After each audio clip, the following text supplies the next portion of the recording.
I literally shot this for like 40 rounds and then got rid of it. It's garbage. Yeah, no, I think I tried the trigger in the WK like 2 times and was like, nope. And then I popped something else in there. And that's something that we're going to talk about tonight.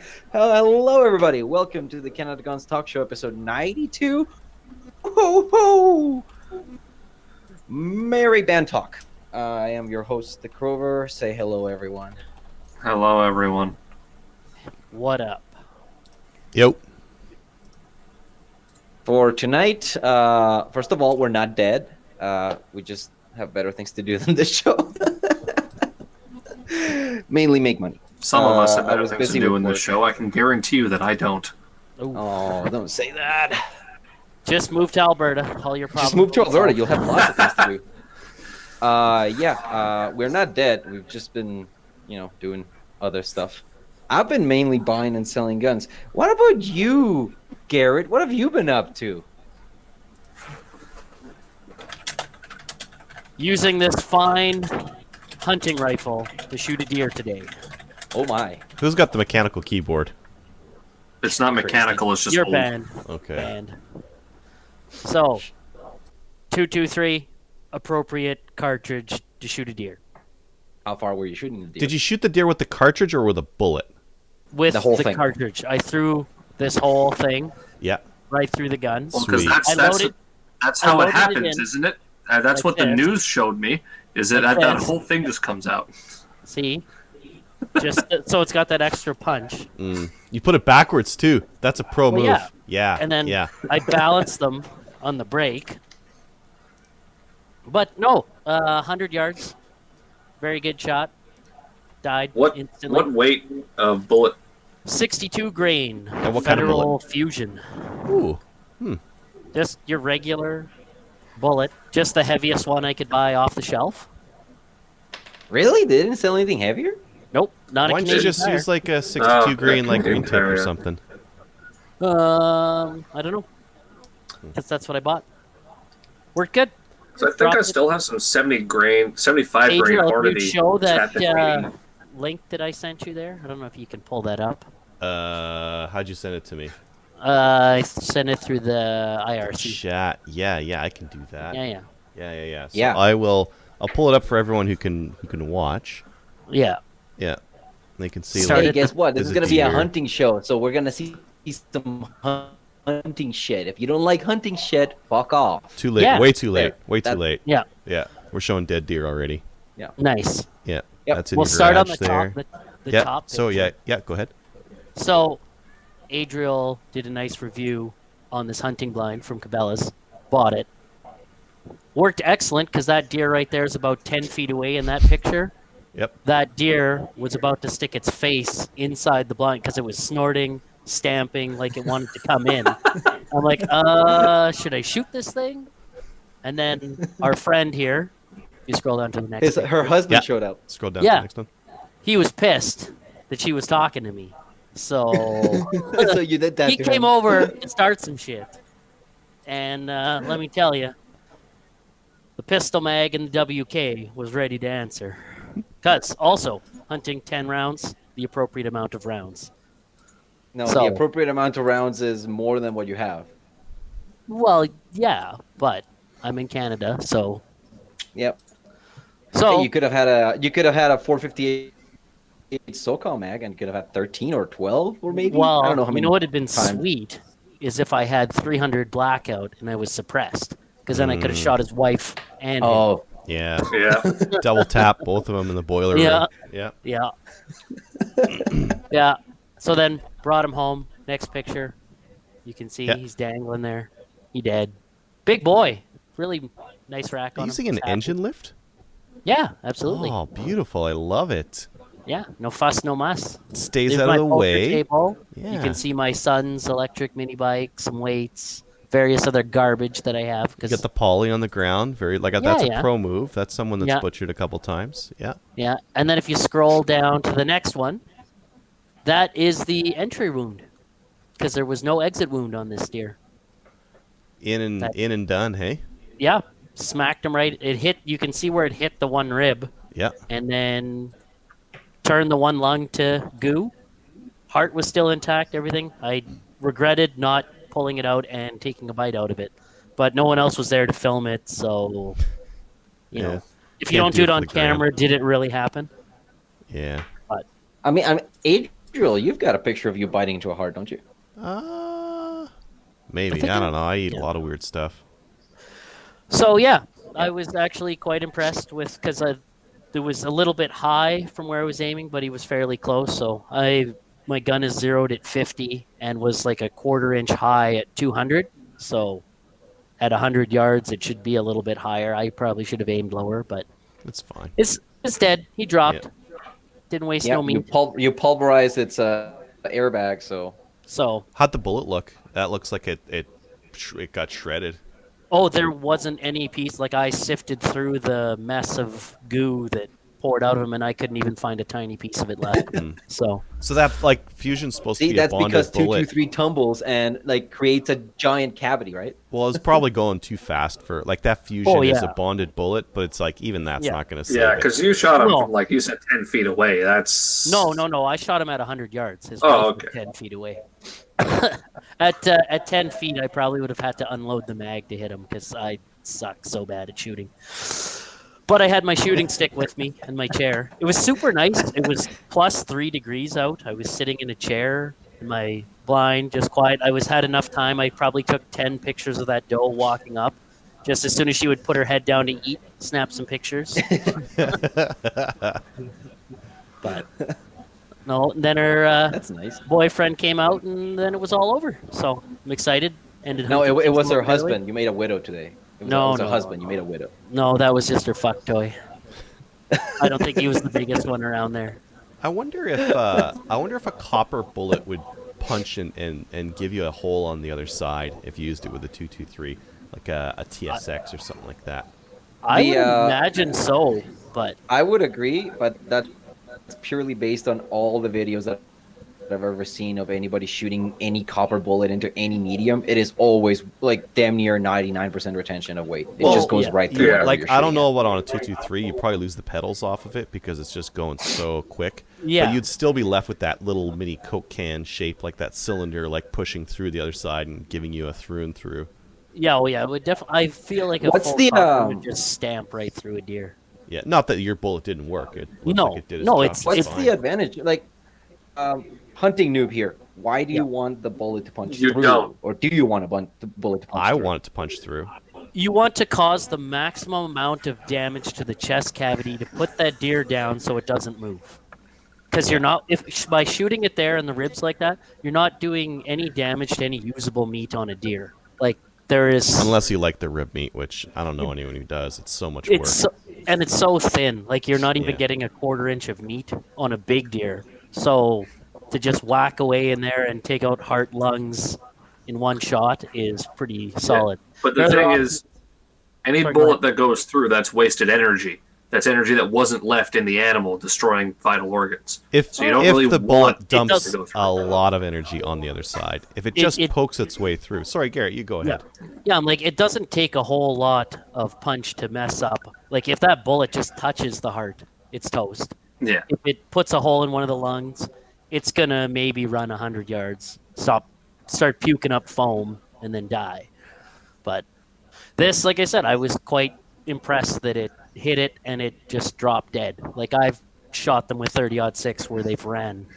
With I a think collapsed it lung. varies on the Oh, deer. I know. Some deer like will do it. Some of them won't. I've hit some in the heart where the heart is a bloody mess, and they run for 80 yards.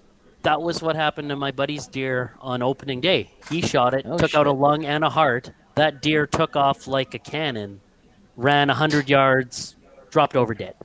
Yeah. But how it ran for 100 yards with no heart, yeah. Adrenaline. Yeah. I I guess. I prefer my bullets to go through. I've had a couple of that stop inside, and they all do their job.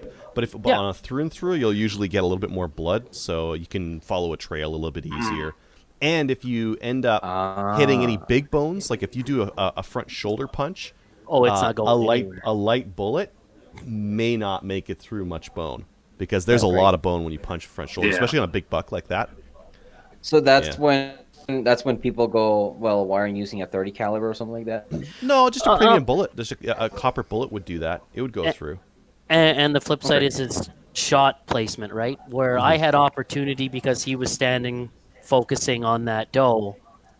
I had lots of time with my shooting stick to put it right where I wanted it. Yeah. Where when you don't have time or the deer's moving and you just shoot for center mass, try to hit him in the vitals, you might hit that shoulder. You might not. Ideally, if you have time, a neck shot's probably the best place to shoot it to save as much meat as possible. And to get her down pretty quick, too, because that'll cut the nervous system off. You could miss. Yeah. But with the brain, you could just shoot it in the jaw, and then it runs away. They usually don't advise you to try and aim for the head because of that, and that's kind of torturous to the animal because it'll just slowly starve to death at that point. That sounds like the deer's problem. Yeah. Honest and ethical hunting from the Crover. Can you tell I've never hunted a day in my life? Yeah.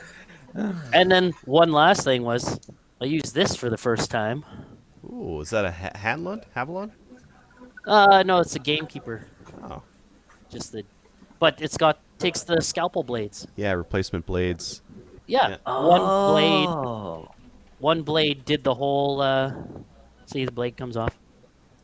Oh. Havilon is really famous for those. They've got the replaceable blades that, you just cut them up and then to heck with sharpening it. You just throw another one on. Yeah, I used this exact one, gutted that whole deer, and it went nicer than it ever has in my entire life. So sharp as heck, right? Yeah. Yeah. And not a lot of blade area to get yourself cut. The only thing it was a little bit awkward for was cutting the butthole out of, but you stick your finger in there and cut around it. Not even joking. That's how you do it. You want to do it the fastest, easiest way. Finger in, cut around. That's amazing. See, this is the kind of shit that I want to know, because next year I plan on doing it, but I'll touch on that when I'm done. When I'm talking about my shit. What else did you do, Garrett? Oh, got this bad boy. Oh, fuck yeah. Yeah. Magazines coupled. It's not loaded. As you can see, there's a flag in there. But nice coupler action. Airsoft. Oh, I see you're also going down the scope route. Yeah. I thoroughly enjoy the accuracy of it. So I know, right? It's working. It's working good. I'm excited to see how it does with gophers, and then I'm excited to see how it does unloading this bad boy. Speaking from experience with the 1022 version when they were legal, because no, they're still legal. It's just somebody's opinion that they're not allowed to be sold. But it gets, your finger gets tired. 100%. I'll take a video and show you you. that it's like whatever, man. I think you're it's just like I don't know how far I got through that drum before I was like, what the fuck? Like there's still more bullets, and you switch fingers to like middle finger. Yeah. The other thing I did to it too, I put in the airsoft stock, which is actually. When I saw you post that, I was so tempted to go buy that thing immediately. I more love that. higher quality. I'm gonna change your mind tonight, crazy. Than the factory one. This one nicer than the factory one. Absolutely. Oh yeah, 100%. Crover, the only problem is I'm still not gonna go buy it because I just bought something else. I know you did, but we'll talk about that later. Takedown pins also super good, cool. Definitely. Yep. Put those on, and it's nice because the stock comes with its own pin, and then you can order pins that replace every single other pin that you need to replace. Cool that it takes airsoft parts. Cool. I like the gun. I switched over the charging handle to the appropriate left-handed side, like a real shooter uses. Yep. Yeah. Good. Lots of nice things. You've also fucked around with the trigger group, haven't you? Yeah, I took the creep out. It was as someone else is doing their part, I'll take the gun apart and I'll show you guys exactly what I did. But I just don't feel like taking it down because they had to take the stock off and unscrew a thing, and I just don't want to do it. Some people are asking on the side chat. Yes, that's the GSG-16. Yes. Don't fuck around with that goddamn barrel shroud. You're already fucking monkeyed it around. Oh, I already pulled. Don't just pull it straight off, because when you do, it scratches the fuck out of it. Yeah, there's a fucking set screw, and he's a fucking animal. He just yanked on it till it came off. Yeah. See that little set screw right there? Yeah. That's a set screw. Yeah, and when you don't, see, you can just pull it off, but then it does that. So You fucking animal. Yeah, I remember reading about them talking about the set screw on don't the do fucking that. Blue Lines thing on CGN. don't do that. Yep. Is that all you did? Yeah, that's it. That's all that he did. It was like, oh, also, this happy little guy. Well, that's it's what your fun at fucking the ears range- were ringing. Yeah. While fun at the range, terrible, terrible, terrible to shoot hunting without ear protection. My ear was ringing probably for a good 20 minutes after. Yep. I wonder why. You know what the weirdest thing though was when I went to scratch my ear, there was some red on my finger. I wasn't quite sure what happened there, so Oh, you It's know fine what? now. You started thinking about Justin Trudeau talking about gun legislation. yeah. It's fine though. The ringing is gone, but it just now when there's dead silence, I get this. It sounds like there's noise, but there isn't. So Congratulations. Welcome to the world of tonight's. Yeah. yeah. Enjoy. You'll never get rid of it. Never. But no, it's fine. It's just that was way too loud. So next time I go hunting with it, I will just be putting a flash hider back on, or I'll buy fancy ear protection. Or Yeah. just don't. It might be time. carry earmuffs. Then I couldn't hear the deer come. Well, then put the. You said you had time to fucking do a placement shot. You have time Use to put on stereo electronic ones then. No, No, not allowed. No, gotta do it old fashioned. There are some places, I don't know if Canada has any of them, but I know in the States that don't allow active ear protection because they consider it like cheating or something like that. It's I've basically like- never heard of any of those rules. I know it might be in the States. I don't know if Israel. Electronic aid, neat. Yeah. It's So like, what it's you're like there's saying is places I that shouldn't allow be using baiting, and my- there's places that allow baiting, and there's places that don't allow baiting. There's like places that don't give a shit if you have electronic ear pro. There's places that say no, you can't have So electronic. when will I be able to use my squadron of drones to fly out from my pop-up and chase the deer, funnel them directly towards me? I'm pretty That sure, I know you can't do with yeah, the drones. I'm pretty sure they literally But banned that like last Ontario year. really doesn't give a shit about any of that. You can use electronic calls for deer. You can bait deer. You can use electronic ear pro when you're hunting deer. I just don't think you can bait within 7 days of deer gun week. Deer gun week. So basically you can feed the deer, just Yes. not during hunting season. You can get them used to coming within shooting range of you. Yes. No, the thing see, is the problem crossbow/bow, because bow you can shoot crossbow on bow season here. The crossbow season is like from like October until Christmas for deer. But you have like a week of rifle in most of the province. Should have 2 weeks, shouldn't it? Maybe. It might be 2. It's not long. And then there's sometimes you'll get an extra week or 2 of muzzleloader on top of that. But that's all that's new and exciting for me for guns. All right. How about you, Crazy? Okay, so I went goose hunting or / duck hunting / whatever waterfowl. I didn't know you actually went out. You went hunting? Yes, I attempted to. It did not go very well. Oh. Is it because So- you weren't using a short barrel? No. So what? I went out with a buddy of mine who just got his license in like October, and we went out shortly after the first snowfall, the first like major snowfall. So of course all the reeds in the marsh were flattened from the snow, and all the ponds were frozen because the day we went out it was still like -4, and yeah, so we went out and we mostly just sat around in the cold for a few hours on the Saturday and saw birds flying somewhere else over the protected marshland we were on. Because Sounds like the hunting. the area we were at was actually run by Ducks Unlimited. So they had like specific areas you're allowed to set up in.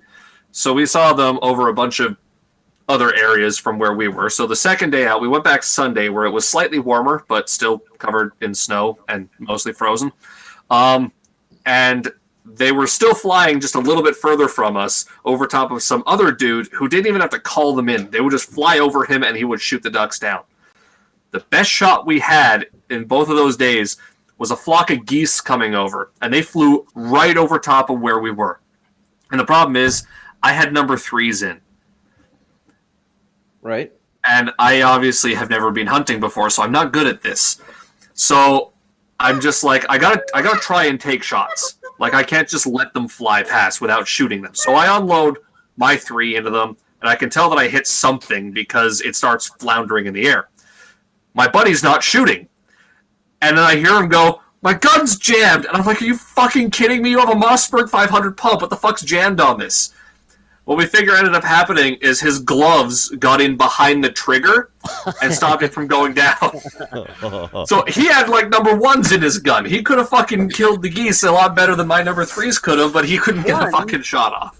Gotta use triple Bs on geese, bro. I had double Bs in my pocket is the problem, so I put them in afterwards. I'm like, I'm gonna fucking load double. That's why you need to practice your 3-gun quick loads. I mean, in hindsight, we had enough time where I could have changed loads, but I didn't, and I really don't know why. You had trouble discharging your loads. Yes, I had trouble discharging my load. I think they make cream for that. Yeah, it's called lubrication. So yeah. That happened, and we got nothing. I got, like, the cheapest waders at sale sells that had, like, a 4-star rating, and they're not insulated, so... So you bought a size bigger? I did buy a size bigger, and actually they're big enough that they fit 2 pairs of wool socks on, which I needed. I definitely needed, and I was wearing long johns and pants or whatever. They kept me dry. That was the important thing, except for the fact that I sweat so much because they're just nylon and don't breathe. That I got wet anyways. Swamp crotch, for real. Yeah. Yeah, so there was that. And then Silverdale finally reopened. Isn't there like a 4 asterisks attached to that? Kind of. So, yeah, Silverdale finally reopened. They were going to allow non-members to show up and sight their hunting rifles in until, like, the first week of December, like December 1st, they were going to shut it down. They had so many idiots show up and do stupid shit in the first week that they were open again that they just went members only after 2 weeks. They're just like, no, fuck this. So they had people who just showed up and flagged the whole firing line multiple times and just thought it was funny. They had one dude, they have baffles set up because the CFO mandates them. So they have a set of baffles up. And some dude thought it would be funny to dump 9 rounds into the baffles. And so they kicked him out. They had other people who were arguing and shit. Like, I was there when one dude basically lost his membership because he was arguing with the RSO because his wife couldn't clear a malfunction on a Glock. And he just gets all pissy with the RSO because the RSO writ him up for handing over a loaded firearm. And he's just like, my wife cannot handle peace. My wife cannot clear her hands too cold. What's she supposed to do? To which the answer that he doesn't want to hear is, then she shouldn't be shooting it. And he just made such a big scene and got all up in the RO's faces so much that he got banned from the club. And what was funny is the owner apparently told the guy, like, look, you're welcome to maintain your club membership, but I own the property, and I don't want you on my property. So that was kind of amusing to hear that story. But then when we were shooting, I went shooting with a buddy of mine because I kind of want to bring some of my buddies out before Trudeau tries to ban half my shit. And we got in shit because my buddy was I got in shit because that's the way it works when you're a member. Is your guests are your problem. Mm-hmm. Yep. My buddy, when he would take the mags out of the pistol's muzzle would point above the berm. And I had no idea how this was happening or why this was happening until we went back to my place, and I'm like, we're going to drill this out and figure out why it's happening and make sure it doesn't happen again. Because I'm like, I don't want to never have you go shooting again, but we can't have this happen again. Right. So I found out what he was doing was he was first off riding the mag out because he told me, I'm worried about having this drop and break because it's not mine. To which my response was to drop a mag on the floor and say, don't worry about it. This happens when you're shooting competition. It falls wherever it falls. If it breaks, it breaks. I'd rather the mag fall and break than the RSO give us shit. But so because he was riding the mag out, what he was doing is riding it out and pulling it back at the same time. And that would apply pressure such that when it finally released, the gun would just flip up. Huh. And so basically what we did is we practiced. And this is something I didn't even think of because I have to actually think about how I take a mag out of a gun because it's so automatic. I don't realize, like, by the time I'm thinking about it, the mag's in my hand already. Yep. So I have to think about how I'm taking the mag out of the gun to then instruct about how you properly take the mag out the gun, which is just put your hand below it and catch it when it comes out. That's So- what he did. That's what we practice doing in my basement afterwards is mag release. So that, yeah, but that was something Is that what the kids are calling it these days? that was what I like. I hadn't even thought about that for teaching a new shooter about that, because it's just something like you hit the button, mag comes out, and when you're so used to it, you don't think about it. So it's not something you think to teach someone to do the right way. So when we're at the range and he's not doing it the right way, I can't entirely blame him for that, because all my response is you're not doing it right, do it right. And when he goes, what's the right way to do it? And your response is basically not that way. How is someone going to learn the right way to do it if you're not aware of why they're doing it wrong and how to tell them how to do it right? Pistol whipping them until they get it. Yeah. So that was that. Now that's sorted out, and he's got a paintball gun at home, and he's going to practice with it. I also tried sighting my Mauser in, and right when I think I finally got it, because I'm seeing some rounds hitting the bullseye on the fucking target I got up that is impossible to see at 100 yards, I take some very nice, carefully aimed, precise shots, and all 5 of them hit low and right. And at that point, I'm just like, you know what? Fuck this. I'm pissed off. I'll sight windage at 50, and then go back to 100 with some high contrast target. I'm just pissed off at this thing. So, question. Do Yeah. you not have access to 25 meters? Because when you're fucking around sighting shit in, you start close before I you do go have fucking- access to 25. I prefer doing it at 50 versus 25, because I can still see very easy. I can still get a very easy sight picture at 50. I mean, if like don't I've had this issue where it was with the stag that I'm gonna talk about, where I put a couple of rounds and I'm like, where the fuck am I hitting? Like, I bore sighted it, so Yeah. the scope is pointing where the hole in the barrel is, and it was hitting like 3 feet high. Yeah, see, that's the thing is, I've got the gun sighted enough that I can figure out where it's hitting based on where I'm aiming. It's just a matter of getting that point of aim correct, and especially for adjusting windage, trying to do that at 100 on iron sights is difficult. So Why you do it easier, start at 25. Yeah, so I was gonna- 50, it's better yeah, than I was 100. gonna go back to 50, sight windage at 50, and then I was gonna, for high contrast target, I was gonna get some orange printer paper, and then some green printer paper, and cut a smaller sheet of the green, about 3 inches square, and put that right in the middle of a bunch of orange, because that'll be a nice Which rifle is high. this again?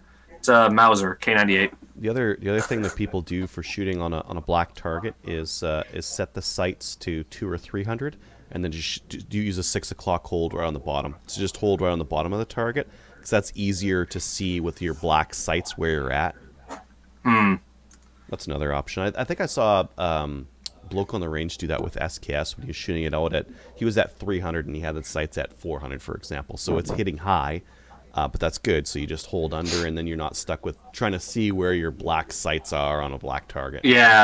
I 'cause like that mean, idea, actually. even what I had set up at 100 was I had set up orange paper, but then Silverdale has their own target that's like red circle, white in the middle, and I put a little black like high vis in the middle, so that when you shoot it, like starbursts out in the yellow. Mhm. It's just that bullseye was impossible to see. So that was what even before I had put the high vis up, the bullseye was impossible. The white bullseye in the middle of the red was impossible to see. So that's why I want to do something very high contrast, like the green on red on orange, because those are contrasting colors, and so the green will be way easier to see. And with a 3-inch box like that, if I can get it where they're in that 3-inch box, for one, that means I'm a fantastic shooter, and for two, that means the gun's sighted. Yeah. And then, just yesterday, I found something very interesting. So, what does this look like to you? Because to me, this looks a hell of a lot like a Walther PPK, Sure does. except It's a Bursa Thunder 380. So I think everyone knows that Walther USA apparently is the one who makes the PPK now. It's not made in Germany. And North Silva is Walther's importer, but they do not import Walther USA guns. And I remember one time I asked them about this, and their response was, we think the long barrel that sticks out of it looks stupid, and no one's going to buy it, so we're not going to import anything, and we don't have a contract with Walther USA, it's not worth it. Considering a Bubba-fucked PPK, which... What the only legal actual PPKs we can get are where people have taken a 32 cal version, stuck a long barrel on it at some gunsmith and the process of doing that and converting it to 380 breaks the slide lock on the 32 pistols, and I think they'll only have a mag capacity of like 6, and those guns go for $1,500 to $1,800 fucking dollars on CGN. There's also 22 ones. But I haven't seen those. Yeah, the Bursa, they've got the 22 version there. But yeah, so then this shows up, and I'm thinking, that looks a fuck of a lot like a PPK, and I've always wanted one. And it's in 380, just like modern PPKs. However, unlike PPKs, this only costs $450. Yep. If you get that gun and it runs well, I might buy one of those. Yeah, so I checked some reviews, obviously, before going and buying this, because I did buy this. I bought this like a couple hours ago, and I bought it with 4 spare mags because it only comes with the one mag. So I bought 4 spare mags. At some point, I'll have to try and get holsters out of America for it, because just get a Kydex made for it. America. Whoa. Just get a Kydex made for it. Like, stop screwing around trying to get an importer and shit. Just literally go get a Kydex made for it. I mean, it depends on how much that's going to cost versus getting it out. The same as getting the imported fee for the random holster you want, and there's probably not going to fit because of the barrels. Do you want something that looks like it belongs on there, or just like a regular Kydex holster? I mean, I don't really care a whole lot. I just want a single point retention, because my thought was I was gonna try and see if I could convince them to let me shoot backup gun in IDPA with this, because backup gun normally has a barrel length maximum of 3.5 inches, but that's not feasible in Canada. Mm-hmm. But in America, this gun sells with a 3.5 inch barrel, so I was going to be like, hey, yo, you mind if I just shoot backup gun Canada with this? So and just get a Safariland GLS holster. It'll work with that, and you can use it for your pistols too. I know in the States, like Phobos makes holsters for this gun in the States. They just don't get a holster just for this gun, like because the Safariland GLS, the 579 works with a bunch of different guns. It works with Glocks, it works with CZs, it works with... I haven't found a gun it doesn't work with. There's probably some ancient revolvers it won't work with. Does it have like the strap over the back though? Is the thing? No. Oh yeah. Check out the GLS. I use it with my 1911 Shadow, Glock, Gersan, all that kind of shit. It grabs onto the trigger guard. It does have retention, but I never have to think about it. I just grab the gun and it comes out. And it works with a pilot. And they're cheap. They're like 50. If you can get them on sale on Amazon, they're $55. Which particular model of GLS? Because I'm seeing them here. It looks like a lot of them are molded to some degree. They're not molded at all to the gun. They're like a pretty big cavity in there. The only adjustment, there's a screw that comes in through the bottom that rams up on the front of the pistol. That's it. So you're not going to get like a glove-like fit in this thing, but it's going to hold onto the trigger guard, and they're active retention. Your gun will not come out. I run mine with that's what I run my Shadow 2 with. It's the cheap locking way to do 3-gun, because then the gun doesn't jump out like Shadows like to do when you run with them on your hip. Because they're so damn chunky. Yeah, 3 pounds. Yeah. But so reviews for this thing, obviously, because I looked at it and I'm like, that's really cheap and that seems really good, but is it a pile of garbage? And reviews out of the States on this thing's been sold in the States since like 2010. And basically every review I could find on this thing says the accuracy is great, the reliability is fantastic. I didn't see I saw like one person report some failures with S&B ammo. But then I saw other people. That was spotty. I've shot SMB before, and it's kind of weird sometimes. Yeah, and I saw other reports that said it worked fine with SMB. So a lot of people are saying that. Like I saw one that he shot like 300 rounds of mixture of like Remington and like Spear or something, and Sig 380 and Browning, and basically You already own 380. How much is 380 per round? I don't actually already because I got rid of that. Remember? I know, It but was a how much pile of were you garbage. paying? Like, do you remember? At the time, it was the cheapest was Barnaul, and it was about $18.99 for a box of 50. And most brass case was 22 to 25 per 50. So not I mean, hugely that's like cheap. shooting 223. Just about a little bit cheaper. I remember seeing some bulk at Tenda. I think it was Blazer brass. That was, I believe, 380 for 1,000, but that's out of stock right now. So I'll just kind of wait until it comes back in again. But it's not horribly expensive. I'm not going to bother chasing the brass around to reload this shit. Fuck it. That's too much of a pain in the ass. But yeah, I've always wanted a PPK, and now we have something that looks pretty much almost exactly like the PPK. But yeah, if that thing runs well enough, I'll probably buy one of those and get it threaded and put a fucking obnoxious brake on it or something. But yeah, I'm looking forward to it, and I bought it with 4 spare mags, and that added another. What the fuck did that cost? That was an additional $156, so the total came out to $605 before taxes, Nice. which is really cheap. It just means that like I was looking at a laptop and I was looking at a red dot for my Ruger. It just means I'm not buying either of those things. Instead, I bought this. You got a PCC, didn't you? Yep. Nice. I might. You don't What I want, might you do don't want a is- red dot on there anyways. Iron sights, baby. No, I do want a red dot on there. Put a Loiza. What I might do actually is, since I still got a Nikon M223 that was originally on my AR, I might just put that back on my AR and take the red dot on my AR and put it on my PCC. Yeah. I'm not sure. I think my red dot is living on my AR right now. Yeah, because my idea with that was I was going to put that scope back on this upper anyways and then build a 7.5-inch upper. But I'm not likely to build a 7.5-inch upper anytime soon with Trudeau threatening to ban it. So, yeah. Can't ban what doesn't exist. Bingo, Well, the problem with the bango. AR is they know the AR exists. They know you have. They know you have a lower. Is that what you mean? Oh, they know that I have a 15.7-inch barrel on it as well. No, that's what they think you have. You could say that. Oh, I modified it. Yeah. Yeah. Within 30 days. I mean, technically, I keep it stored disassembled, so I could go and have You're it good to changed back to lower only. So, You're because good to it's predominantly lower only. But yeah, so I bought that Bursa. I'm hoping it'll be fun. I It's gonna be suspected hopefully this. great. I remember one of my buddies says that like his favorite guns to shoot down in the States were like the stuff that we can't get here. Yeah. And I shot a PPK in 380 in Michigan a couple years back, and I liked it. Because I've shot a PPK in 32, and it felt too small. Especially trying to shoot with 2 hands, it was too small.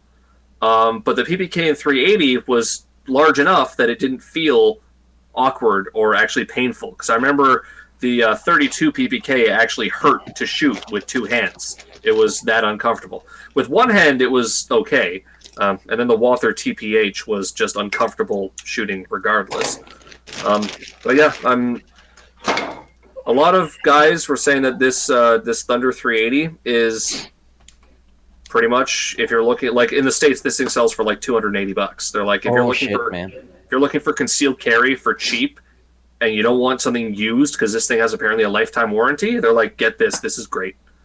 So yeah, if you like it, let me know and I'll buy one of those. yep. And then I convinced my buddy to buy a deer rifle for Yeah. next Oh. year. What do you get? He got a Savage Axis 2 and 270. Yeah, Perfect. nice. Yeah. Pretty much. When we went to Silverdale to go shoot trap before going hunting, they had one on consignment there for like $450. Nice. And I'm like, the Axis 2 will go for like 6 something. Nice. Is that how much so- they are nowadays? Fuck, man. I remember when Something they were like that. $100. And it came with 2 mags, which I think they do anyways, don't they? No. Just one. No? Okay, so this one came with 2 mags. So I'm like, Did dude, it have the bullshit scope or an actual? it had a Bushnell fucking, like, Yeah. cheap-ass Bushnell Dusk and Dawn piece of shit. The usual garbage they come with. They Don't start were. ragging on Bushnell. Hey, their optics can be quality. Unless Yeah, it's like I the mean, one that come in it's package. better than the scope that the Remington 783 comes with, but it's still not great. Hey! But They're all pretty bad. yeah, so he got that because he was there. We were shooting with his wife as well because his wife wanted to come out and his wife wants to get her license partially just because now that there's guns in the house, she wants the license. So she can go brap, brap, pew, pew. But I brought a 20 gauge and she didn't like it very much, and she didn't do very well because she has bad eyesight.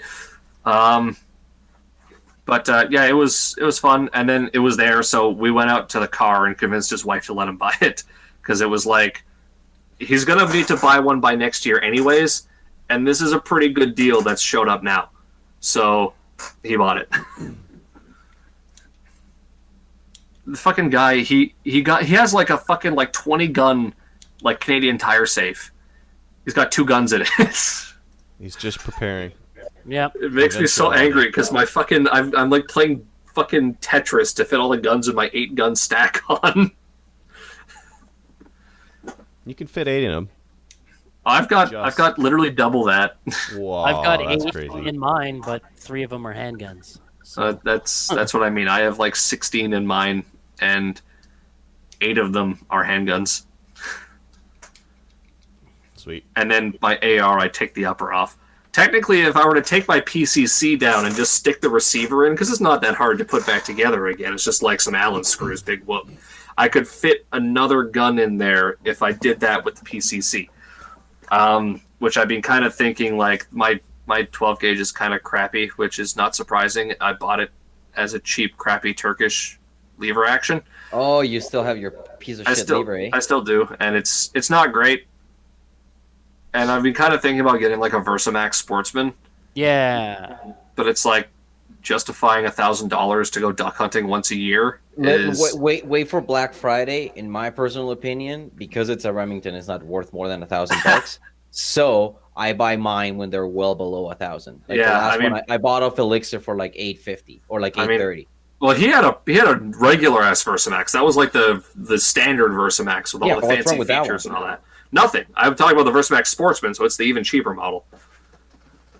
So you got a screaming deal on that if it was a regular Versamax. No. I bought a Sportsman. Oh, it was a Sportsman. Okay. Yeah. I gotta wait for another store to close down. Like fucking what was that one that closed down out west? Wholesale, yeah. Wholesale. They had like regular ass Versamaxes for like $600. Reliable gun is supposed to have a big sale in December. Well, there's going to be some Black Friday sales coming up, so Honestly, with something like that, I don't. It's kind of a it would be nice, but I don't need it. So that'll be something that I'd be like, once I've done all the other things I really need to do. This Bursa was like I've been wanting a PPK for literally ever, and this is now the closest thing to a PPK in the country. So it was. That very sounds much like when I almost considered buying one of those 22 Scorpions. Oh, it's tempting, honestly, It because is. I've got It the is. 32. I shot one of them. One of my buddies had one, and I was like, I could buy this, but they're $700, ugh. and rather just buy this. I know, but I've got the 32. I've got the 32 Scorpion, and I kind of really want the 22.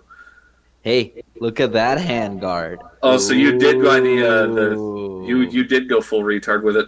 Oh yeah, He probably I got got the the rail cheaper delete. knockoff one. I got the rail delete. I got the handguard. I got the same stock Garrett has. And you got some like fucking archaic 22 scope on that, don't you? Hell yeah, vintage Weaver 3 times fixed power, baby. Oh Hey, my question: god. did you do the mag safety delete on yours? No, I still have to mess around in there with that. Oh, well, here I'll show you really quickly how to do the trigger, the creep eliminator, the easy way. See, there's the factory creep. Super bad, horrible. Yep. So cut something approximately this size. See this, this space right here where my finger's covering? Yep. Pull that forward. Drop that in there. Yeah. Oh, pre-travel adjustment. I like it. Yeah, takes no time at all. I used a piece of Delarin and a scalpel blade. I Done. think I can just email Blue Line Solutions and they'll send me the set screw that does that. Yeah, you got to just change out the like the screw that's in there. Yeah. And you change it to an Allen head one instead. And that's Yep. what guys, because there's a Allen head screw conversion kit for the trigger group that Mhm. people buy in the States, but that Yeah, did- no. Blue Line actually will send you that kit or that screw because they were supposed to come out. They were supposed No. to come out of the box with that. If But you they got it didn't from get Blue it in Line- time. Yeah, I I'm remember like, there's hearing the about that. adjustable- There's there's the adjustable trigger screw that you have to put in yourself because that adjusts the trigger pull, like the Yeah, weight. they sent out the adjustable trigger screw kit thing. Yeah. Yeah, I Run Guns mine, didn't though. Mine came with it. Oh, cool. Nice. In the box, so I didn't have to wait. But now, when you do that, the creep is fixed. And it's, Yeah, I think this is more of a range blaster, an entirely way too much fun toy. Also, I will give props to that guy on CGN. This handguard, even though it's 3D printed, is solid. I don't feel any flex at all that would give me any sort of concern. And yeah. it fills up the No. hands so nicely. Did you see the drama on the subreddit about that? What? the guy that ripped The- them off. So Oh. what ended up happening? Yeah, Yeah, the I fucking saw that. he emailed the guy who made that. And he's like, "Hey, can I get some CAD files or so I can print it myself? I'll pay you for it. I don't got a problem with that." And the guy said, "No, I'm not sending the files." And so the guy said, "Okay," and he made his own. Yep. He went and designed his own. And now the original guy's bitching that, "Oh, you copied me." Nope. Nope. He went and made his own from scratch, and then he decided to release it for free. Yep. That's the way this works. You don't got a patent on That's that. the market, baby. Well, You don't can't- got a patent can't- on that, and you can't because you ripped off HK to begin with. Yeah. So that's how this works. Sucks for that guy because like. Nah, people will still buy it. People will still Yeah, buy it. and the convenience, $100, and I get these two things done. I got it in Yeah. the mail a week later. Garrett, did you get the handguard or just the rail delete? Just the rail delete. I was gonna get the handguard, but then I decided I was gonna. As soon as I got it, I put the angle grip on it, and I just loved it. So I'm like, yeah, that's good enough for me. Nah, man, you need that handguard. It's so much better. Well, like, I'm still thinking about getting that the conversion kit oh, and putting the other front end on it, but I'm waiting to see if somebody's gonna make a shorter barrel. oh yeah, I've been in that thread with the last kind of bitching at them because they're like their whole shtick is like, oh yeah, we can get the barrels made. Barrels are gonna be $200. I don't care how much they are. I'll buy the fucking barrel. No, but here's the thing. They're like, oh yeah, and you have to send them in and get them installed into your trunnion, and it's gonna be an extra $100. It's like, why don't you just source the trunnions from Blue Line or whoever has them in stock and install them into the barrels? Cut the extractor notch that you say is apparently a gunsmith's job, which is like they even admit it's like, yeah, you need to be pretty skilled with a Dremel. It's like, okay, come on. I'm pretty skilled with a file. Yeah. And Oh, dude, you don't even want to know the stuff I've done. no, I but, have like, been. That's how I have to it's like, cite it's my like, no, K9 to set ask files. $250 for the barrel with the trunnion already installed, and it'll just be a drop-in job instead of having to get it gunsmithed. Yeah, I don't want to send my Yeah. gun. Just let me buy the thing. Yeah, and they're like, oh yeah, no, you have to remove, like, once you remove the barrel from the trunnion and like apply the Loctite and cut the extractor. It's like that all sounds like you're talking it up to like glue the thing in place and hit it with a Dremel And then a hammer. Just and cut then it. hammer. Just in case, yeah. And yeah, because then they say that it's a 9-inch barrel, so let's see what that looks like. Oh, yeah. Let's see, 9 inches would be like literally about an inch past the muscle right here. Oh, it'd Yeah. be so sick. Sick, bruh. And if they are smart and they get it threaded 1/2x28, oh, oof, so dank. Amazing.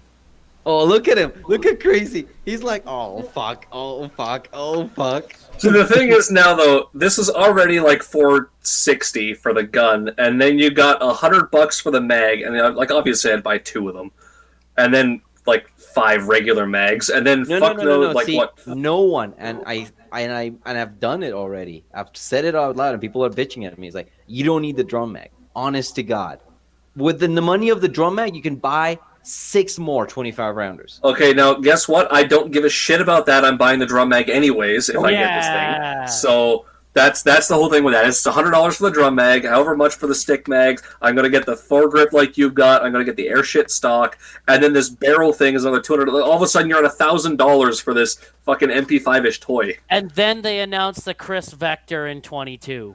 Yeah. Fuck me. I That thing laughed is- when I saw that. It's like, are you shitting me? That is literally that is a barrel, and they took out the guts, and it's the rest of the gun. Yeah, I don't care. So they're good, That and thing is gonna they be are. so expensive. Yeah, it's $750 or $780. That's Yeah. cheaper than I thought it would be. I thought it would be like $1,300 still. Like, Shut up fuck. and take my money. But I looked at that, and it's basically they fixed the stock in place so that they Yep. could put a 6.5-inch barrel and still be 26 inches. Yep. Yeah. Did you see the U.S. legal version though? With the 16.5, it looked, or the 16 yeah. inch. It looks so fucking. It looks stupid. like these stupid fucking MP5 clones with the dingus barrel sticking out the front. And then he said, "Yeah, it comes with a 10-round mag, and we got 30-round mags as well." Yep. I mean that was almost tempting, but then I also did several other dumb things. You guys remember this guy? Oh yeah. No. No, Double barrel goodness, it's been coach so gun, long external since hammers. you've had that out that I've forgotten you had it. No, I didn't. I sold this thing to a buddy, and I Oh, just bought came another back. one. that would explain it. This thing is just like. Let me explain to you why. Because I wanted it.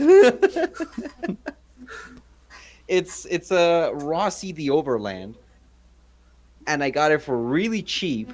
And if I wanted to, I could flip it, and I might, depending if I get bored with it again. But I don't think I will because this thing is just so much damn fun. You'll It's get a bored of double it. barrel. You'll get bored of seeing it in the safe, taking up room. Nope. That's That's what I gonna do be with a my porch gun Enfield. somewhere. I'm gonna be carrying that in a porch somewhere. What else did I do that was stupid? Oh yeah, I finally got the parts in to do this. Oh yeah. Nice. That stuff Oh, looks so yeah. good. Oh, it's so good, Adriel. It's so good. It looks like the cheek weld sucks. Nope. It's Really? perfect. It's perfect. And it's adjustable too. If I wanted to, I could drop it like another notch in the Picatinny rail and it'd be Oh. lower. Really? Oh, interesting. Yep. Because the Picatinny rail adapter. Let me see if I can get this to show up. So pretty good. that means that you can adjust it higher when you put if you need an optic on there, you need No, a higher. but this is thing. the same height right now as an AR stock. Huh. Right? So this bit at the top here is K&S Precision's buffer tube Picatinny rail adapter for the MCX and PX. And it's a mouthful. You can get them through Brownells, but it takes forever to get the fucking order through. And then the stock is an MCX and PX thin stock. And oh, buddy, there is nothing as nice as having this. And you know what's weird? It's actually kind of heavy now to the rear, so it carries much and it points much nicer than it did before. The only problem is you're not gonna run this with a right-hand charging handle. I mean, with a left-hand charging handle. So it's not super right-hand friendly, but it is so good for me. Oh, it's so good. So yeah, I got this. And I mounted that, and I'm really happy about it. And then the whole reason that I ditched this is actually a SR22. You know, the 1022 in the tactical stock. Yeah. That's an SR22 flash hider because it's smaller and lighter than an actual A2 flash hider. What happened to the Wish.com handguard you had on that thing? I took it off. It was too long. It was just too long. Like, for the purposes of, I want the lightest possible WK back again. That's why I went back to irons, got rid of the long handguard, got rid of the flash hider, got that stock in there, which is actually, I think, heavier than the stock that was already there. But it's now rear heavy, so it's so much more compact. And then I decided I'm going to put a shotgun under the fucking forehead. Yes! Yeah! Oh, finally make use of that pick rail adapter. Oh, yeah! Oh, yeah! That's right. We got an 8.5-inch Grizzly here in all its Chinese clone glory. And now comes the decision. Do I drill more holes at the top of the receiver to attach a longer rail and JB weld that motherfucker? Or do I go the smarter but more expensive route, potentially, of getting a Mesa Tactical rail clamp?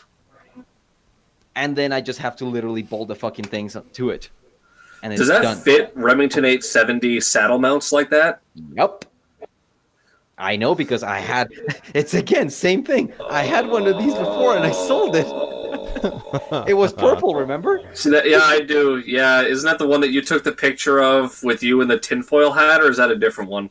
No, that's the leopard. No, that's the giraffe. That's a print leopard one. print The giraffe 870. print Yeah. one. Yep. What is the other stupid thing that I do? Oh, Adriel, see if you can present. Oh no, I can present it. I just have to.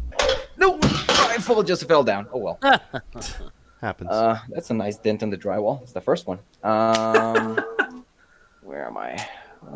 Where is the button for share screen? There it is. I, for a very short amount of time, did in fact own a stag. Looks great. That is the It worst. How was- many of your guns have I seen that exact safety on? Mini. That's I swear safety. you cycle that between every single AR style gun that you own. It is the best safety. I can't even remember what safety it is now that I say that, but it is the best safety. Some I 45 think- degree guy. Hmm? Some 45 degree one instead of a 90. No, it's great because that one you can make a 90 or 45 degree. Oh. Did that predate Wish.com? Yes, it did. That particular one, God, I remember. Oh, it's. No, I can't remember. Yeah, but that's been on the AR. That's been on a whole bunch of things. I owned that stack for about 2 weeks, and then I decided that I wasn't going to wait around to see if I was going to get banned, and I sold it for more money than I paid for it, so I'm happy with that. That was going to be the deer rifle that I was going to use next year, but instead I decided to sell it and go old school, baby. Oh, Does yeah. that Remington shoot 700 BDL? BDL. Is that a Remington BDL? 700 BDL with the fucking stonking muscle brake attached to it. Oh my god, what the fuck? It's factory, dude. It's I know it's factory. factory. I can see it's built into the barrel there. I'm not even sure if it's built, and I can't figure out how it is held in place. It's either like pinned or something, but that thing's not coming off. And Oh, yeah, no. it's left-handed in all its fucking beauty. And I put All the its Lupul funny scope on it. glory. Oh, Very it's so nice. funny. It is so funny. You are doing us a disservice to fight against the gun ban by selling your stag and buying that. Well, I made money on it, so fuck that noise. And I think the last thing that I did, see, these are the grips that came with my model Smith & Wesson Model 41. Yeah. I said, fuck that noise. I don't want to right-handed only.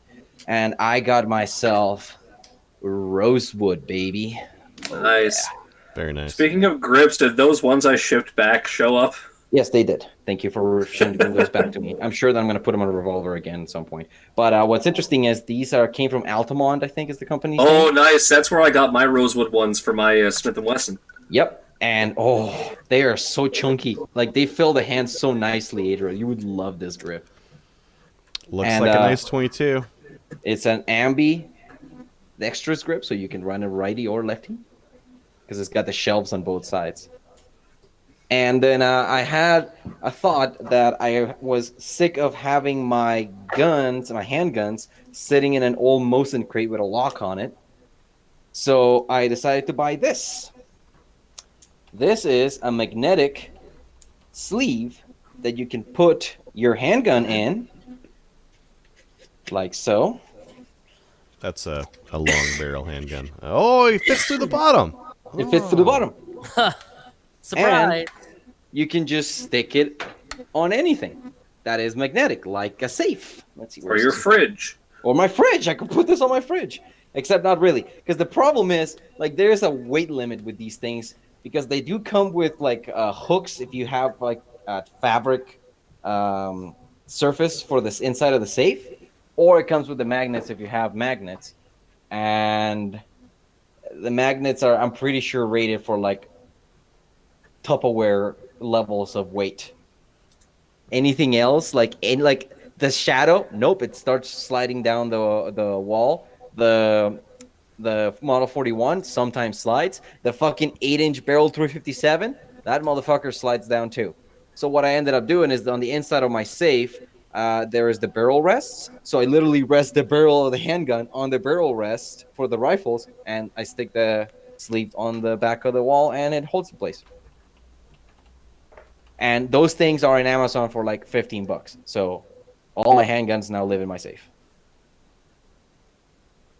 Problem solved. Yeah. So yeah, I've been busy, and I've been buying and selling lots of things, and that's the beauty of it. Government, you don't know what I have because all this could be sold next week. That's the way Kroger operates. Opera 9s. Opera You're upgraded now. Yep. So, Adriel, what are you? Is that everything you did this week? Grover? I mean, the last month? Yeah, last month. Grover? Anything else? Oh, that's it. All right, it's now Adriel's turn. What did you do? Yay. I did some Now we're stuff. in. I did some stuff. Yeah. Well, it's been a while, right? I was just showing just before the show here. This is a Remington 588, which is a bolt action 22. This one needs a magazine, not a latch, but there's like a support guide in here. And I'm trying to source one for a buddy of mine whose rifle this is. But I was just showing. So in the 80s, Remington had the 788, which is a whole bunch of lugs at the rear of the bolt in centerfire for 308.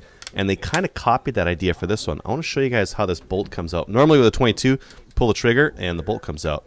Not so much with this one. Instead on this one, this safety here, you push the safety forward and that lets it go. Really weird. Take a look at this bolt. It's got 6 lugs on it. That's a 22? That's a 22.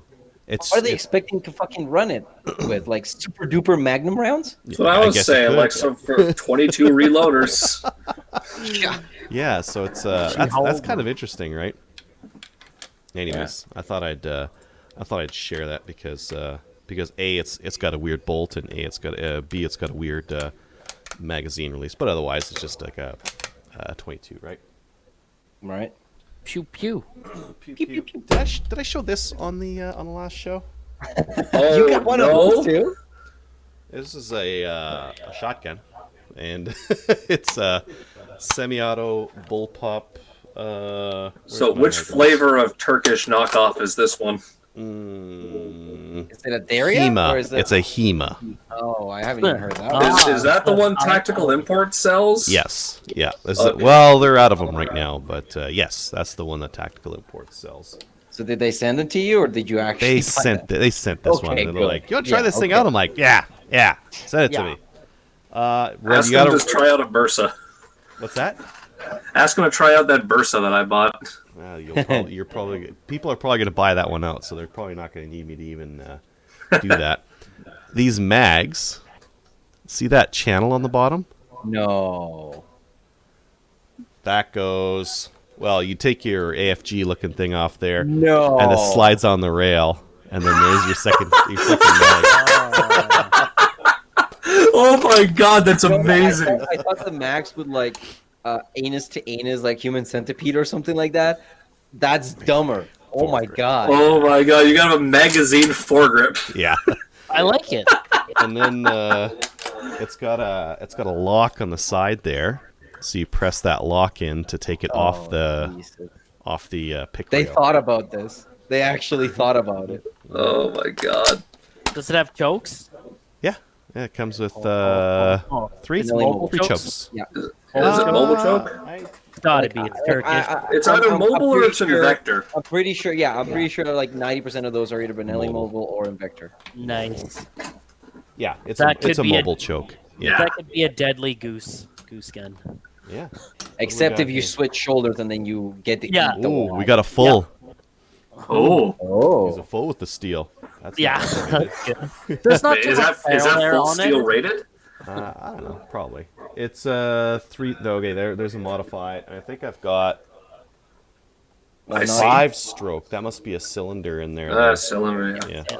I can personally attest to those Turkish mobile chokes. A full will take triple Bs in steel and Nice. not top the barrel.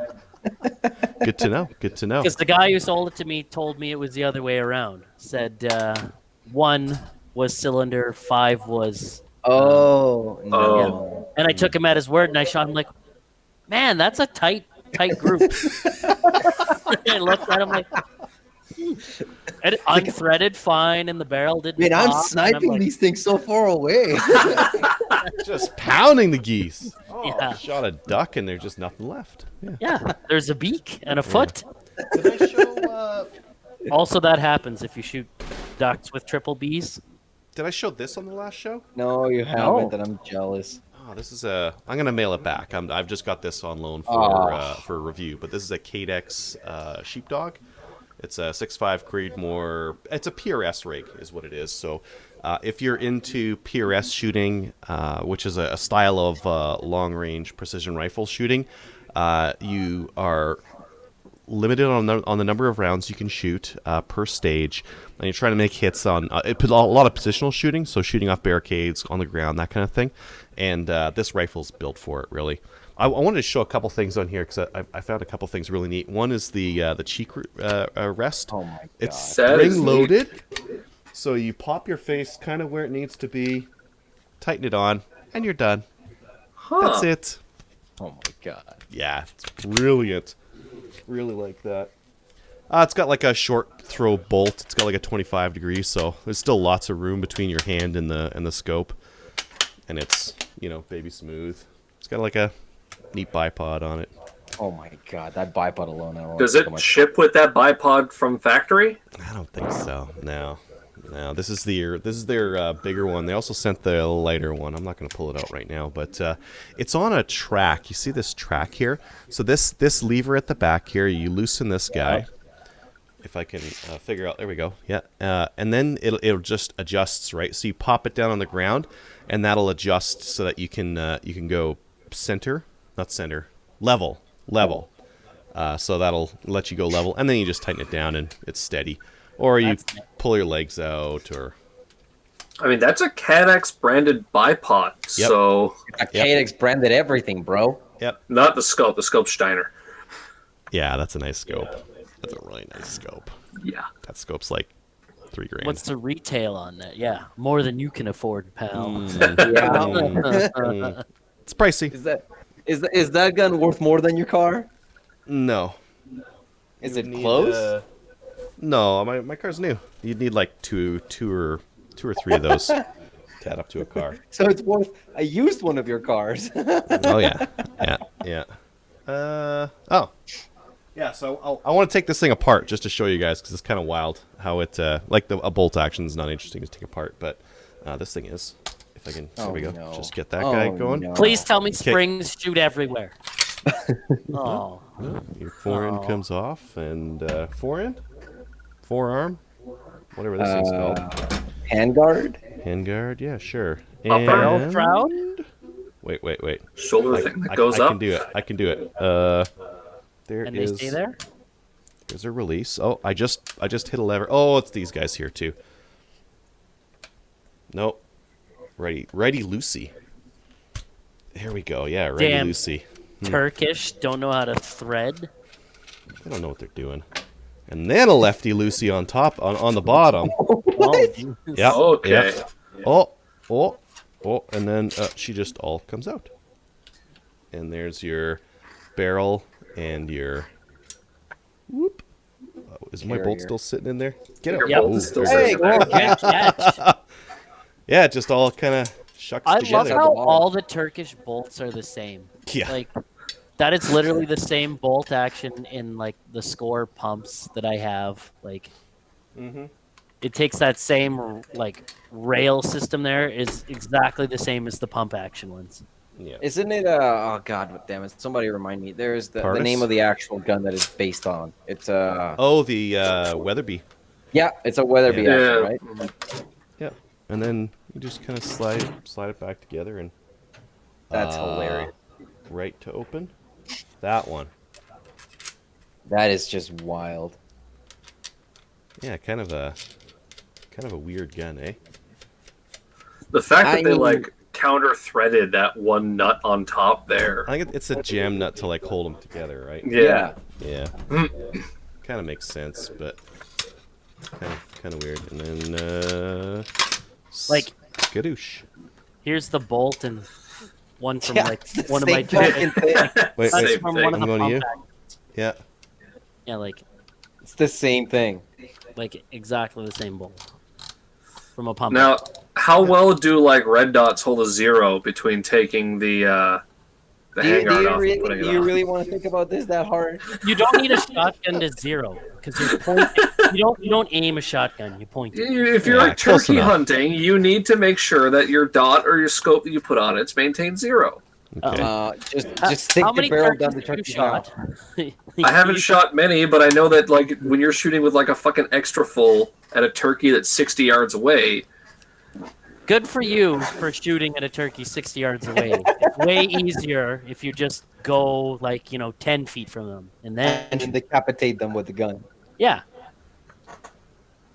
Yeah, I don't turkey hunt. There's no turkeys out here. I would love to, but there's They're turkeys all over southern Ontario. See, Adrian, what we do have is grouse, which are the dumbest animals in existence, and you just literally walk out to them and hit them with a stick if you feel like it, or you can shoot I them. have heard stories from people that say if you got grouse up a tree and you shoot them from the bottom up, you'll be able to kill every single one of them because they won't realize the one beneath it's died. But if you shoot from the top down, they'll run away because they'll see the corpse fall. Yep, that sounds about right. That's a janitor pants story, actually. Was it? Oh, fuck. neat. And in hillbilly Manitoba, we shoot them with shotguns, not 22s like you Yeah, we fancy West Coasters. do that here too. People will shoot. Well, people use both. They'll use shotguns or 22s depending on what they have on hand. We're talking about grouse here. A stick works just as well. A fishing net also works good. And then you step on them. I have not Also done any of works. this. I used a slingshot one time when I was a kid. That's about as ghetto I've got on killing them, and pellet guns, of course. But No, I tried to get one with. I hit one with my fishing rod, and all it did, I broke the tip off it. I didn't kill the bird, but I whipped him good. He was feeling that it. reminds me of that video out there of a guy bow hunting, and he's chasing like a partridge or something, and he's getting tired because this thing's got like an arrow through it, but it's still just fucking sipping all over the place, and finally he just gets fed up and throws the bow at it and hits it and gets yeah, it. he's chasing after a pheasant. Yeah. I went hunting. I drilled a coyote with that 6.5 from Oh about my God. 50 meters. Oh my god! 50? I watched it come in. So I was walking back from the spot. I was actually deer hunting, but I went out there and I saw some deer. I bumped some deer into a field, and then I went to my hunting spot and I came back. I'm like, I should check that field to see if those deer are there. And I looked down. There's no deer, but there's something, and it's coming my way. So I'm kind of in the nowhere. So I just sat down so I could get a lower silhouette. I went cross-legged and waited until and I saw, it's a coyote coming in. Perfect. Be perfect is if it came to this clearing and it turned and it went broad spike right where this clearing in the trees are, so I don't have to shoot through any brush and potentially miss it, right? And that's what it did. So And then- yeah, And then the coyote was no more. and then the coyotes was no more. I did take a poke at a deer that was far, but not outside of where I can shoot a deer. But I really badly misranged it. It was kind of I thought it was at the start of this plateau, but it was actually at the back of the plateau, and that made the difference between 300 and right around 420. Wow. And I mean, through that scope, it's like, oh yeah, it looks close. Yeah, that's fine. Yeah, this is doable. And I shot, and I sighted because there's no recoil on that thing, and it's got a brake on it. I wore ear pro. And Do you hear that, Garrett? What? Well, because it's You got a didn't big just brake on squint. it. You didn't just squint your ears. Yeah, Squint your ears. wear a toque. Pull my toque Yeah. down. Oh yeah, there you go. Yeah, but because it's so heavy and it's got a brake on it and 6.5 Creedmoor, I shot and I had the scope on well before that bullet hit, and I saw it hit way low. I'm like, oh, that's weird. I thought I had figured this out, but it wasn't until later. I've actually got a pre-print. This is an area I typically hunt. I got a pre-printed map of the area with different landmarks ranged out, and one of my ranges was wrong, and that was on that plateau there, and I'd misjudged where it was on the plateau as well. So How much did you misjudge? Because I find it hilarious. the distance or the distance was 300 versus 420. That's a huge difference. Yep. Yep. Yep. Yeah, I And the relied on it elevation too difference. much. What was the drop difference? Like how far off was the round? It was well below the feet of the deer. So yeah, he shot the deer. Did he at least get a spray of dirt in his face for his trouble? It actually didn't even move. Oh, It was like, what was that? So why did you take? Did you take another shot at it? No, if I can't make that hit, I'm not gonna just swing more shots at it because I stood a good chance of how missing. many rounds are in the magazine? 10. hey, It should spray be 10 and pray. deer. Yeah, Spray but and You could have walked the rounds in, man. You could have walked the rounds in. I mean, so the reason why I have all this area like pre-done on that map is because my other rangefinder, I've got this Bushnell 600. 600's supposed to be how far it goes. It's lucky to get 350. Well, And 600's against a reflective surface like a rock wall. I can't get it off a reflective surface either. I can get So- 350 off of a Wow. good surface. Not even like what I've seen done is people will literally take like a reflective vest, like an orange and yellow reflective vest, put it next to their target and go. That might work. That's it. That might work. That kind of Deer don't Defeats really the wear purpose. reflective Yeah. vests. yeah, the deer would have to be right next to the sign or whatever I use to laze off of. So I had a Sig Kilo 2000 that I reviewed, and that thing I hit some reflective, mind you, targets at about 3,000 yards. Non-reflective, as far as I could see them, like 1,500, let's say. Wow. So I found a Sig 2200 on CGN, and I bought it yesterday. It should be here tomorrow. Nice. Yeah, and that Nice. will end having to rely on a map or anything like that. It'll just press the button and get the range and get proper drop calibration. Why don't you just get that Burris that's got the built-in the built-in Was it the rangefinder? eliminator? or something? Eliminator, yeah. Eliminator, And then yeah. it puts the red dot exactly where you have to aim to compensate for your drop. Yeah, I like that one. Isn't that scope like $4,000? No, it's only about 1,200-ish, I think. And the optics aren't $1,200 worth. The optics No. are pretty shit for that. But the rest of it's cool. Like it's a cool idea. I would rather have a normal scope, and my electronics separate, so that if the battery dies or something like that, I'm not stuck, not being able to shoot a deer. Or you get glorious Russian PSO optic, which has built-in rangefinder. Deer is about same size as man. It has little lever on side here. Tell you line up with person body. Tell you how far distant. Yeah. You get that, no more problems. I could do You that. have rangefinder built into scope. It costs you about a bottle of vodka. There you go. Or I get a Sig Kilo 2200. Yeah, And I range everything at all the distances. because and then it you'd be never Gucci, fails. right? It's the nice thing is about rangefinders is that was I paid $450 for it used, Ooh. and that thing will range anything reasonable.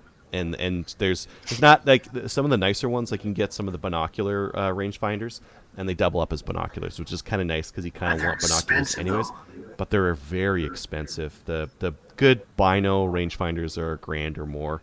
Oh, yeah.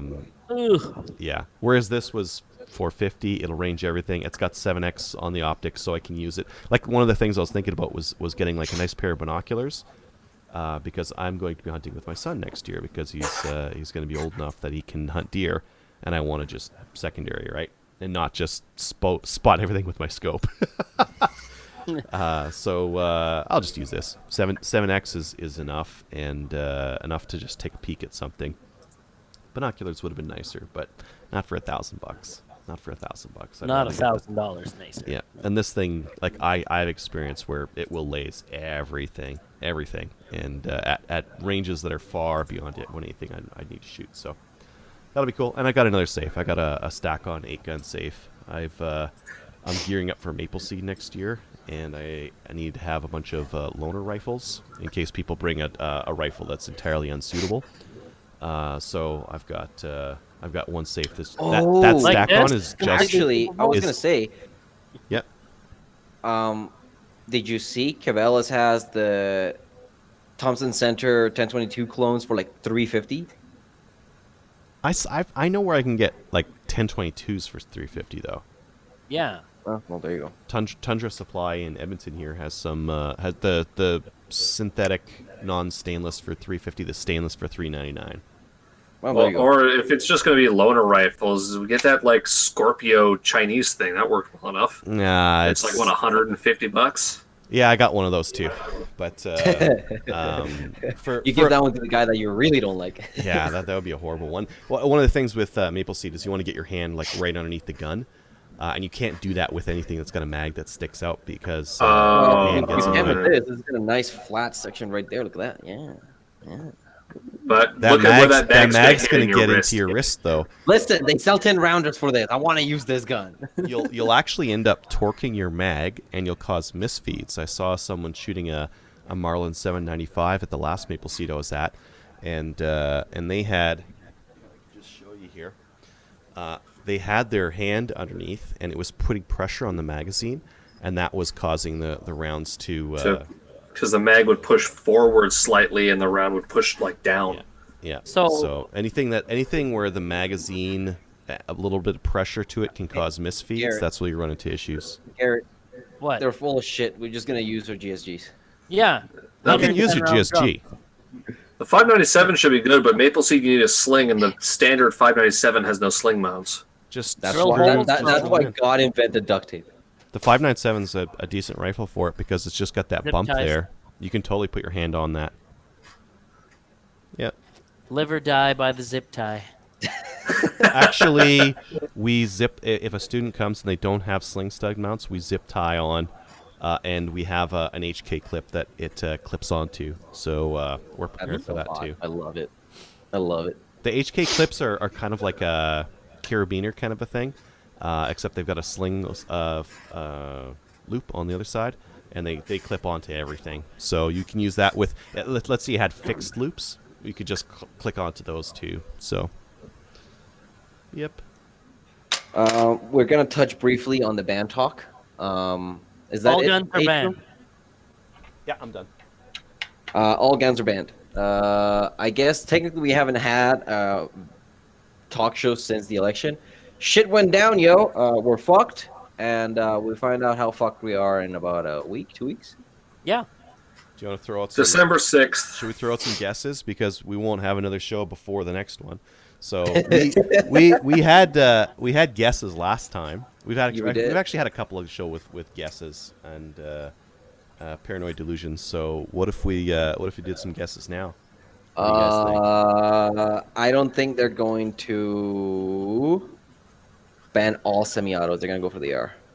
Just the AR? It's the AR. I think you're naive. Hey, I'm just throwing something out here. What, like, you think you're gonna go? Sorry. You think they're gonna go? Sorry, full- brainstorming mode. All Yeah. ideas are okay. You're yeah, saying only hard R. ARs. So you're thinking hard R, full R, everything semi-auto, or is it just the black guns? We'll let everyone else throw their idea. So you're saying ARs only, and I'm gonna be the optimist. ARs only. and municipalities are allowed to ban handguns. No, they're going to initiate a committee to study the possibility of enacting some type of legislation that would allow municipalities to ban handguns. Okay. They're not. They know they can't do it, so they're going to research it. Okay, optimist. Optimist. Oh, that's optimist. Yeah. I've got my idea is that because it's not an election year, it's a non-election issue. It's a carrot they can dangle for the next election. Nothing will happen. They're going to do what Krober said: make a committee to investigate, to keep people on their toes, to make people look happy. They're going to allow a city, say Toronto, to ban handguns Fuck As you, a- crazy. as a test case, and that'll be as far as it goes, because doing anything else will cause more headache for them than it's worth for a non-election year. As the next election draws closer, watch for them to push some garbage through like C-71. And C-71 is the perfect example. It happened. Nothing really changed. I know they're still doing shit with it, but nothing really happened. Nothing changed. So I expect much of the same from a do Okay, nothing so we have two optimistic outlooks. How about you, crazy? Okay. So basically, it's the 30th anniversary event called Polytechnique. So they're going to bring this up on December 6th, like 100% guaranteed. Trudeau will be slandering us left, right, and center on December 6th and talking about he's going to ban all our shit. Will he be crying? He's going to be getting the guns. He's gonna off the cry. street. Yes, he is gonna cry. I will jump on that bet. Sure. I don't really care what he's going to do. He's going to throw all gun owners under the bus and start talking about evil ARs and blah blah whatever.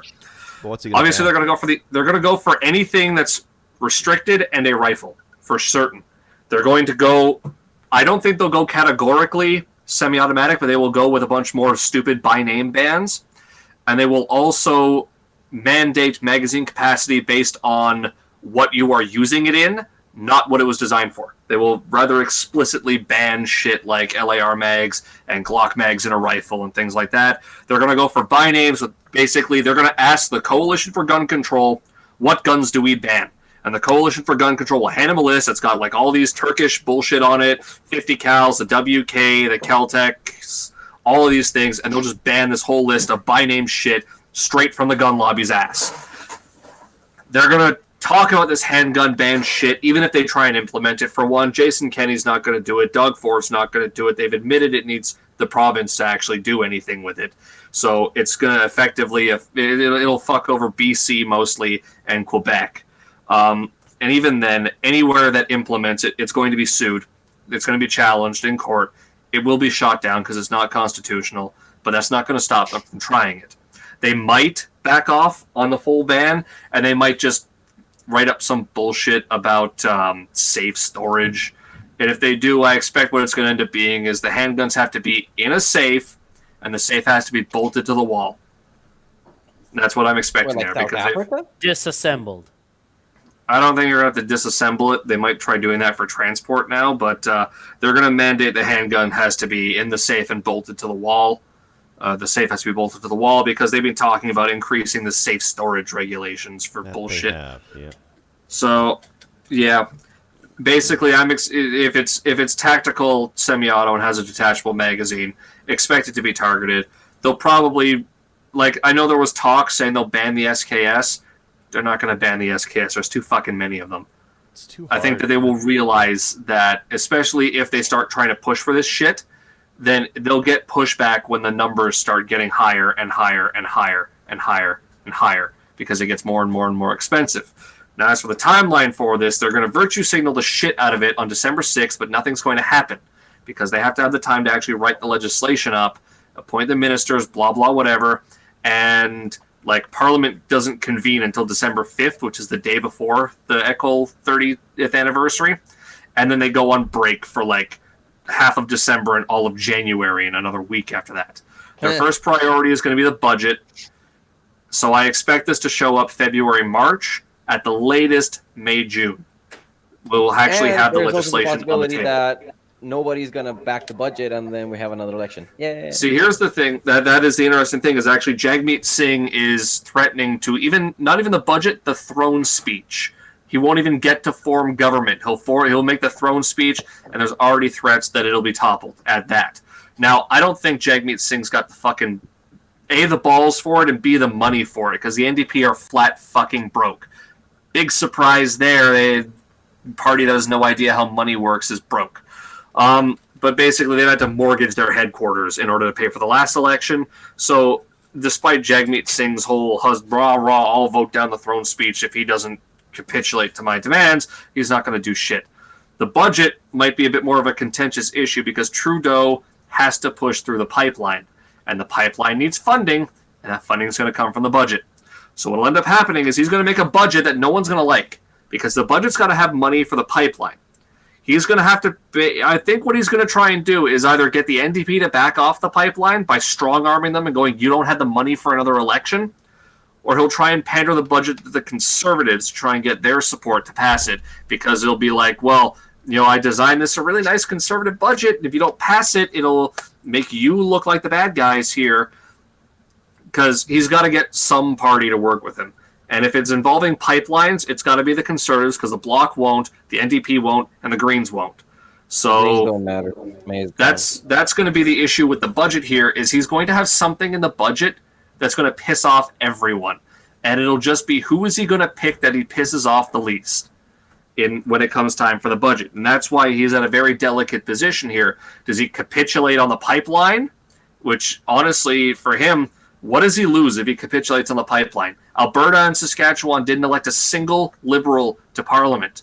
So that might be what he ends up doing, is just sitting on the pipeline, and the pipeline does nothing for the next however long, and he capitulates to get the NDP to support the budget. The other thing is Jagmeet Singh has said he wants to see concrete things on national pharmacare and I think national dental care. Like I said, again, I don't think the NDP will actually be the ones who will be willing to risk another election this soon. The one thing I do think, though, is that before he has a chance to actually implement the gun ban, he might get the law passed, is the thing. I expect it'll take a year to get the law passed, which means if it's implemented May, June, it'll die in legislature. But he's already pledged a 2-year amnesty for the fucking extortion scheme to be pushed through. A minority government almost never lasts that long. The typical thing is like a year and 6 months, I think.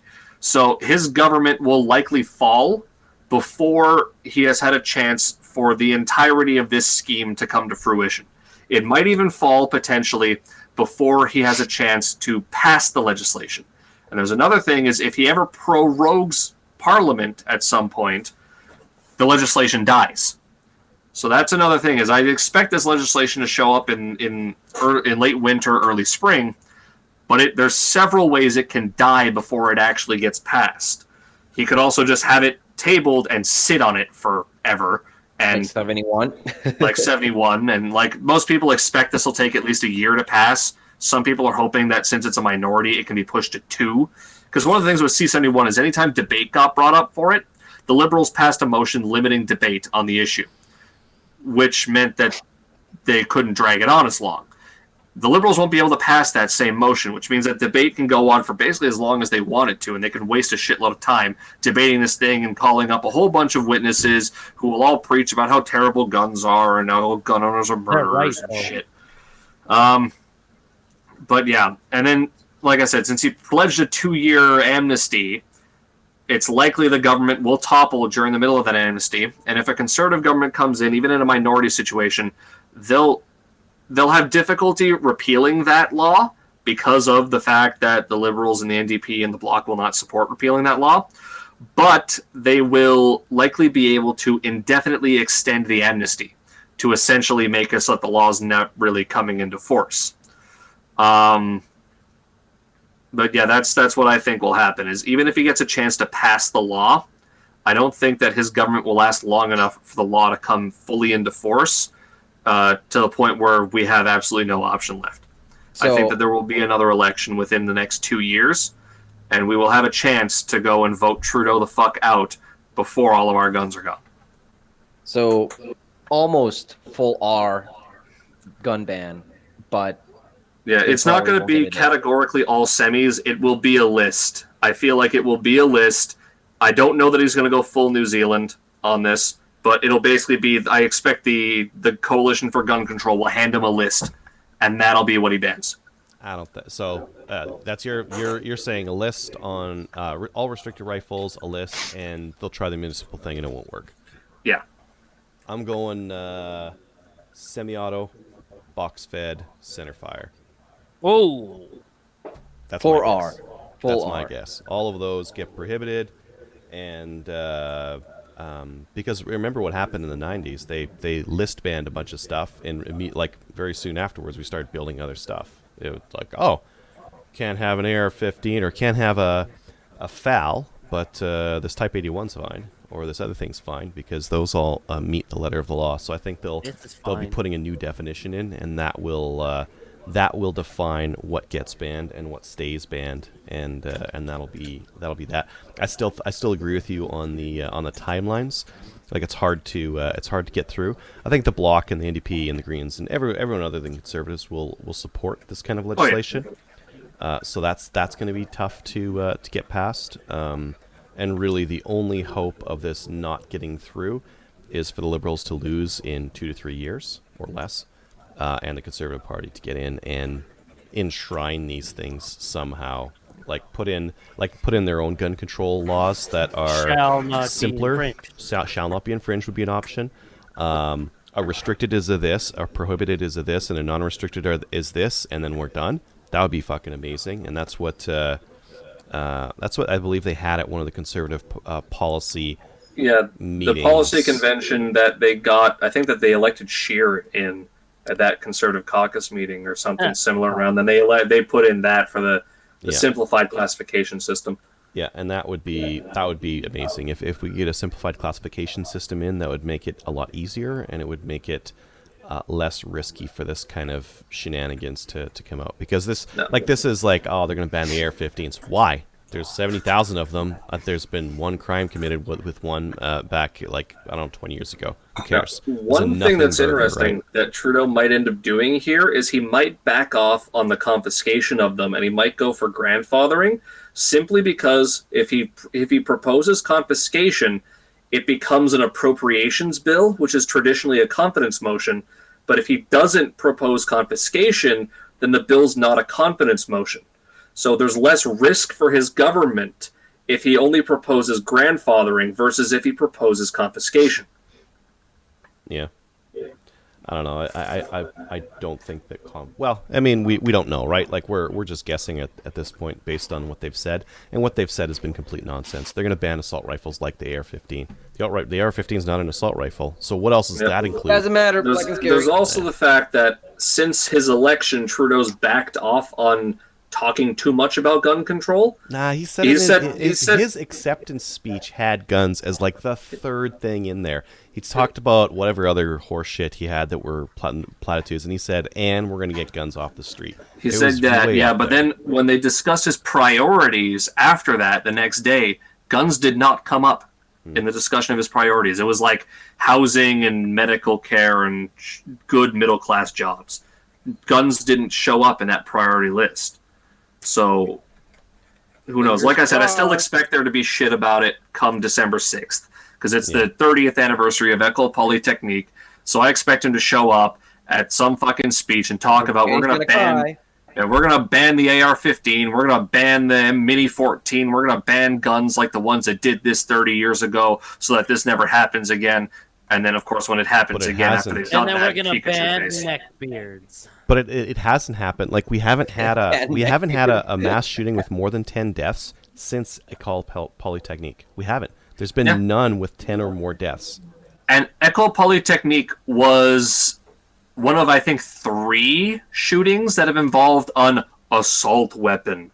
And even then, École Polytechnique barely, because he used a hunting version of the Ruger Mini 14. My favorite thing about that was that they did not ban the weapon that was used to do it. Yeah, correct. Like that's like a no-brainer to me. Like if you were gonna pander hard, like they did, why is that gun still allowed to be used? Because it comes in wood, and wood's for hunters. When you look at the mass shootings we've had since then, there's been 3 that have used that kind of gun.